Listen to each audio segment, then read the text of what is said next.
So from your introductions, we know you all are already excited to talk to each other, but just to kick it off, our first question is really, what is the value of a degree today?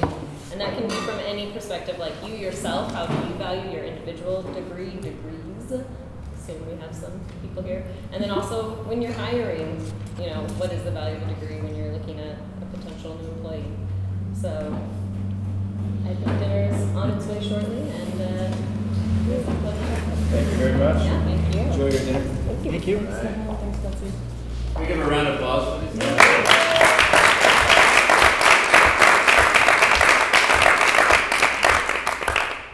Makes great video.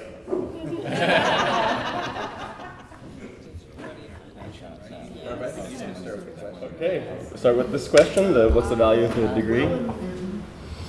I think as someone who runs a business and hires a lot of people, there's strong signaling going on with a degree.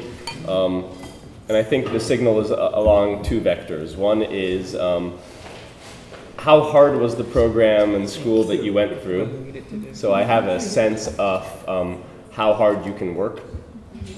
So my brother went to MIT, and I spent about a year and a half there hanging out with him and some MIT folks after I graduated from college. And what those folks are put through is way beyond what I was put through at college. And I went to a pretty decent school. So the signal to me when I get a resume from someone from MIT is that this person can take a serious beating from their work and keep ticking and finish it and go through to the end. And the other signal is the social proof signal of who were you in school with, and what social network do you bring with you when you come to work with me. And those are extremely, I think, valuable from an organization's perspective. And those two signals still come through pretty loud and clear, I think. And the thing that makes those signals, I think, so valuable is the lack of time to do anything. One of the things that we help students do is prepare for high-stakes college tests, right? Test prep is not a particularly sexy type of education. But Grokked is a one-for-one business. For each account that's purchased, we provide a free one. I'll get some while I talk. Okay, that would be even better. Thank you very much. We give an account to a student in need every time an account is purchased, and we do this through partner programs. So when we hear from these partner programs that they're having evenings celebrating the sheer number of extremely underserved students that are unfortunately in a learning gap situation, getting in the 90th percentile on college admissions tests by applying technology and data, it's to me that makes test prep sort of sexy, if you will. But the reason I'm bringing that up is that the signaling for schools is essentially they don't have the time and the resources to go on a 2-week trip with every student that applies and really get to know them, maybe move into their house for a month or so and talk to their grandparents and spend a couple hours with every teacher they ever had. That's just not something we can accomplish. And so they narrow it down to how much time they have to evaluate students, and they take a look at what is available, thank you very much, what information is available in that time frame. The constraints are the time. And it's the same for a business. Your constraints are time, primarily. Money is infinite. Time is actually extremely finite. And so it's something that you can't really get around. Thank you. I think that's why the signaling around a school and a degree is still really strong for an organization that's trying to very rapidly make decisions about people.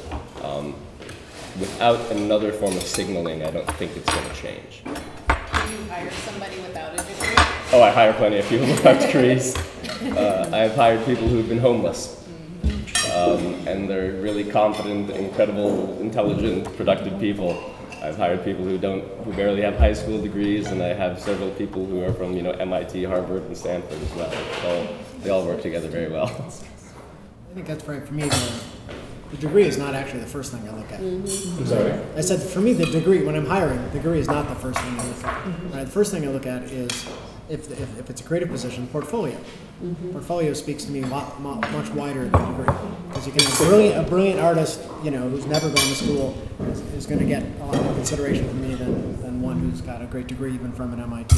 Same with engineering, you know, same with design. So the portfolio speaks to me much wider, much louder than the degree. I agree in terms of the value I do place on a degree is indeed the stick-to-itiveness, the ability to, you know, seek something all the way through to completion, which is, you need an indicator of that, because you're counting on that when a person comes in to work for you. So it is a factor, but it's not my top factor when I'm hiring. But in the screening process, I think those of us that have been doing a lot of hiring, and we have so many qualified applicants, it's really easy to use that as the first screen out. But have you ever hired a person that you presumed had a set of skills because they had a degree and they really didn't have those skills? Yes. Often. Way too often. I'll take the risk of saying something rather unpopular. I had a group full of educators and some certification problems, or certification programs. And that is, I actually look for people who have quit education. And quitting is, I've quit, so I'm a professional quitter, actually. So some of the most courageous actions I've taken in my life have been about quitting. I did finish a college degree, and then I quit going into medical school, and then I quit a PhD program at the University of Washington in the philosophy of art. Not because I had a distaste for education in general. On the contrary, I'm passionate about education. As I mentioned earlier, I have an education startup. But I have a general distrust for the signifier of a degree as education. And I think that is really thinking about the future of education is not in the distrust, but is in what actually is an educated person. And the startup that I'm working in is in the creative world. It's called creativelive.com, and there's it's casual education, which it's casual education sort of paired with lifelong learning, as opposed to a sort of a degree packaged at the front end of a particular person's life. And I don't hire all that many people. I'm usually the founder of a company and not the person who runs it. That tells you anything about me. But as someone who I've hired enough people to have an opinion, that the people who have been courageous enough to quit are, in many ways, have been my most interesting employees. And as a quitter myself, I have a certain sort of kinship with them. So amidst so well-educated people here at the table, I would maybe pose a question of, is quitting or is leaving education or is a lack of traditional education, is that a negative, or is there something that is like extractable from that's of merit? There's an interesting analogy there that sort of draws me to, which is that of religion and faith. To leave an organized religion is not to necessarily become less faithful, spiritual. Right? So I think that there may be some very, very similar things there. Yeah, and I wonder if the quitting, which is interesting, it speaks more to what they quit than the actual program, what it could be. So someone who has no investment in traditional, let's just say, teacher certification, I have no investment in it. But that doesn't mean that as an entity, teacher certification is a bad thing. It just might mean that we're doing it wrong. So what the question I was going to ask you was, going back to your original frame, is you look at people who finish things. That was sort of a merit. So if you believe in quitting certain things as a marker of success, what do you look for? What signals do you for people finished? Like, what are if it's not school, what are the milestones or things or entities or? I think it's milestones, things, and entities. Okay. and what you were talking about earlier with the gaming, like the portfolio, and like what have they made? Like it's sort of show me the shit you've done. Right. And the shit doesn't have to be a piece of paper, however hard it can be. And I have a huge respect for the folks that have gone the extra mile from some of the most challenging institutions. Or some of the most rigorous, like study abroad programs or study at sea or whatever they might be. But it's really a measure of show me something that you've made. And for me, and as a creative person, that's, I think we're all creative, but as someone who sort of measures worth by like actually action and doing, like whether it's a program for the youth to understand sexual education, or whether you created a painting or a beautiful piece of art or a video game, or like what is it that you're actually doing? Right. And so sort of action and activity over paper and sort of pedigree. So when you talk about casual education, the first thing it makes me think about is casual gaming. Is there sort of a parallel with maybe the really hardcore gaming and the switch to casual gaming, where with casual education you could have smaller chunks of time, smaller amounts of effort? Absolutely. With that, and without going into a sales pitch about Creative Live, because that's not the appropriate place to do it, but I believe the future, like, it's the perfect parallel. Casual gaming is, people when they're on the subway, or they're commuting, or when they have downtime, or when they're at the personal time at home in their underwear, as opposed to getting dressed up and going into a particular place. As much as I believe very, very deeply in community and getting together physically, there is, it's not just the pace at which our world moves, it's the pace at which people can learn individually and independently through not just technology, but through their own sort of self-guided education or a collaborative online environment. Now, most of what I have a problem with Creative Live is the emphasis is on live. So I think when people think about online education, there's this one-way sort of trumpet. And what we've done is sort of flip that online component of education on its head. So no, it's all about live. Like, do you like to watch the Super Bowl the day after the Super Bowl? No, you like to actually watch it live.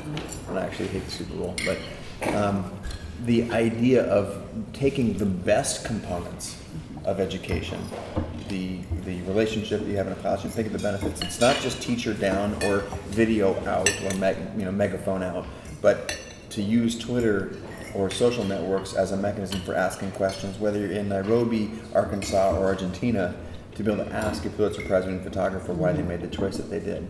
Regardless of your socioeconomic status, regardless of whether you'll ever be able to travel to the United States, let alone learn from the best 1% educator that there is in the world in that particular field. So there's the two-way communication, and then we provide a forum where people can talk this way. So it's synchronous. You're talking synchronous, so it's 100,000 people together watching. And that collaboration, that family, that thing, I think is incredibly powerful. And it is something that can be done when you're on the subway, when you're at home, or in a sitting at a desk, leaning forward, hands clasped, taking notes. Like, all of those are valid in the environment where we are lifelong learners, as opposed to signing up for something that has a beginning, a middle, and an end.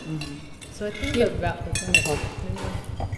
No, I was just going to say, I feel like I had this conversation last year actually with the folks who ended up developing the TED education version thing too. And I sometimes hear, and I'm not suggesting I heard this from you, but I sometimes hear from people, I certainly heard this from the TED folks, almost an animosity towards the degree, the college degree.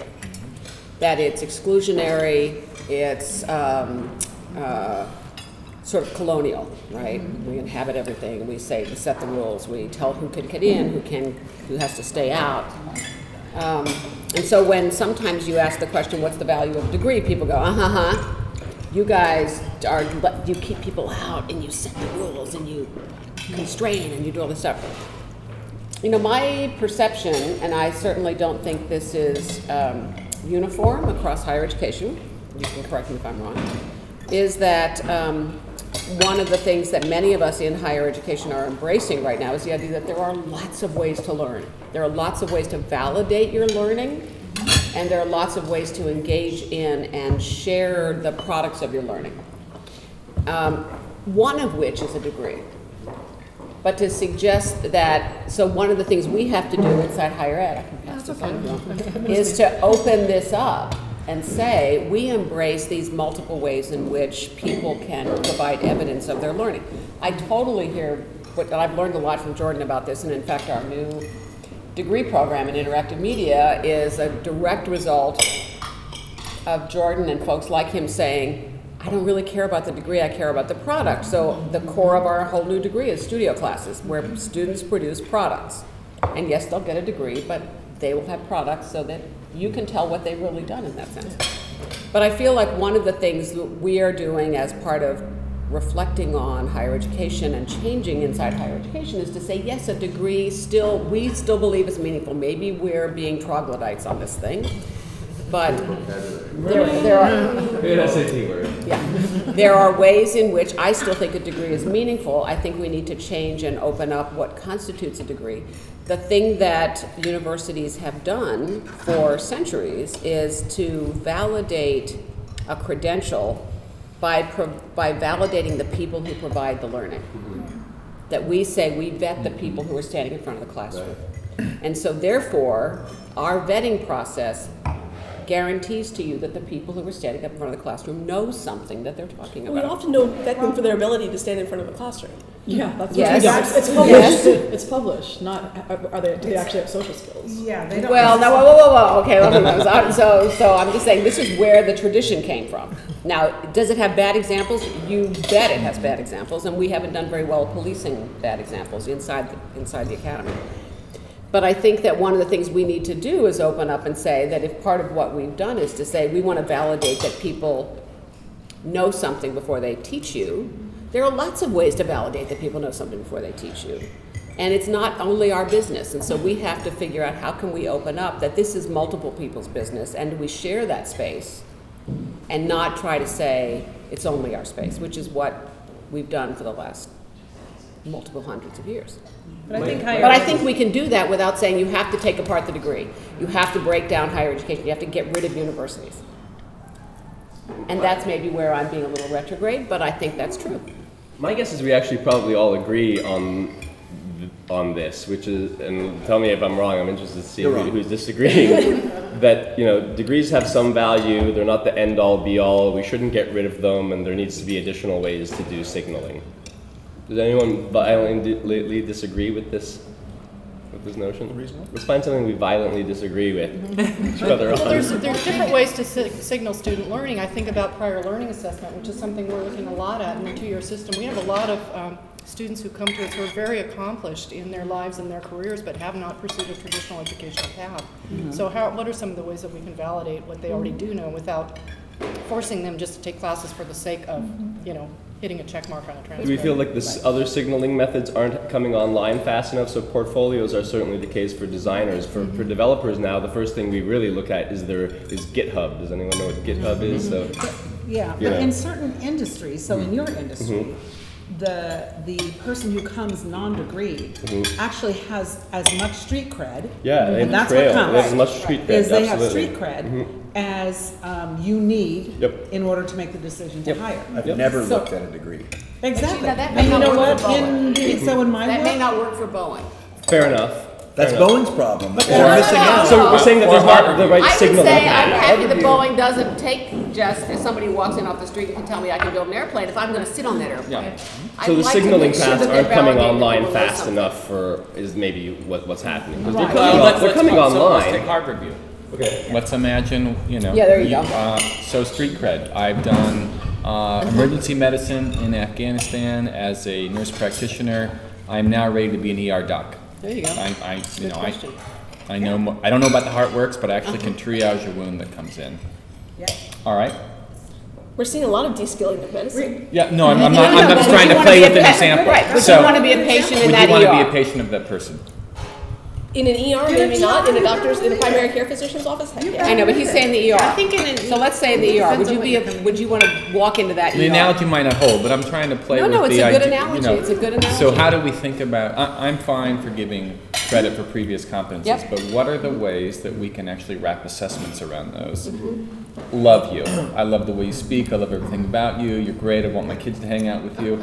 But I don't know that you know anything actually about assessment and how to actually validate whether or not these people can need these skills. Here's what I know about But isn't there a Yeah. is that I can pick people and put them in front of people and just point a camera at them, and 100,000 people will come to watch. And that, to me, is actually validation that transcends the universities. what? You know But what? just I'm because gonna they're say, watching in a world- doesn't mean- in a world where there are 500 Validating bar is tabs, an argument I'm gonna say happening that's here. not- Say that again. Yes. Susan. That was a great line. More, In a world where there are dependence upon 500 research, fart which apps, constitutes just that truth. people will watch is not a validation. Yeah, enough. But I don't think it's validation. So I think the question is, it's almost a certification. So you talked And about that's what I'm talking about, we certification. certify, right? So if you Right. think of accreditation, we certify Right. the institution, and I think what you're all saying, or we're all saying, is, but how do you certify the learner and Yes. the learning? So Right. it's your actually. And That's how do you actually- certify the instructor, not for the next 40 years? Yeah. So, you know what? I hear you. But I'm actually What you saying know that, is not- that you asked me what can I do. I can certify the learner because isn't there some sort of a meritocracy? Like you're not going to watch the Kardashians to learn something. You might watch a train wreck. But if I learned a lot from the trainer. but because the person watched, you're gonna say that they know? no. Okay. How do we know that they know? How do we, yeah. Okay, so knowledge is my degree's in philosophy, so if I get a little bit obscure here, like No, you've actually the just lost credibility. So I don't think degrees matter. the philosophy, you have a degree. I know, the philosophy of I think you finished that one. yeah, I did finish that one. I Okay. didn't quit that one. Okay, sorry. But the philosophy of epistemology is actually of knowledge is actually very, very, very, I think, tenuous because can you really say what you know? Like honestly, can you say I know this? Is knowledge as certitude? You can say knowledge You is can certitude. say it. Why not? Why can't you? For all practical purposes, you can say it. But is For the it- sake is of there a philosophical difference arguments, you cannot. Is there a difference between saying and demonstrating? Because I think the things that you guys are using about Yeah, right, right. portfolios and the way that you hire, it's not just that somebody says. Gotta show you. And you act upon it. And It is about At the practice. end of the day, the measure is the action, which is one of the things that I sort of open with. Hi. Did you come because it got contentious? She came because Not at all, actually. Did we get it right? Actually,